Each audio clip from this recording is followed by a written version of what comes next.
আসসালামু আলাইকুম। আপনারা সবাই কেমন আছেন? আমিও আল্লাহর রহমতে ভালো আছি। আমার ভিডিওটি কাছে কিংবা দূরে, দেশ কিংবা দেশের বাহিরে যারা দেখছেন তাদেরকে অসংখ্য ধন্যবাদ। আমি গরুর মাংস আসার পরেই বসায় দিছি চুলার ভিতরে। আপু বলতেছিল যে, "তুমি বইলা আসলা না?" তো আপু আমাকে দেখে সাথে, সাথে গরুর মাংস রান্না বসায় দিল।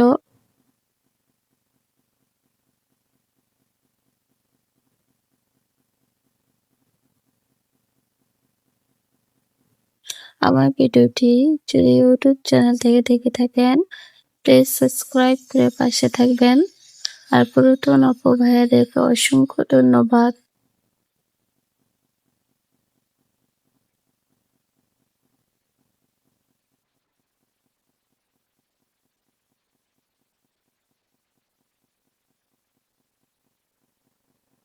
এদিকে পরবী আপুর বাসায় চলে আসলাম দেখার জন্য আপুকে।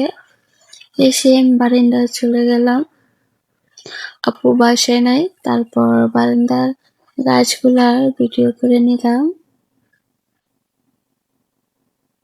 এই গাছগুলা আগে যখন এসেছিলাম অনেক সুন্দর ছিল। এখন নাকি যত্ন নেওয়া হয় না। তার কারণে গাছগুলো এরকম হয়ে গিয়েছে। আপু মা বলতাছিল, আন্টি বলতাছিল যে আসলে যত্ন নাই তার কারণে এরকম হয়েছে। আর এদিকে দেখেন আপু কি করেছে, একটা আইসক্রিমের বক্স নিয়ে আসছে আমাদেরকে দেখে শিপাকে খাওয়ানোর জন্য। সেই দিকে আমি সবাইকে বাটি করে দিচ্ছি।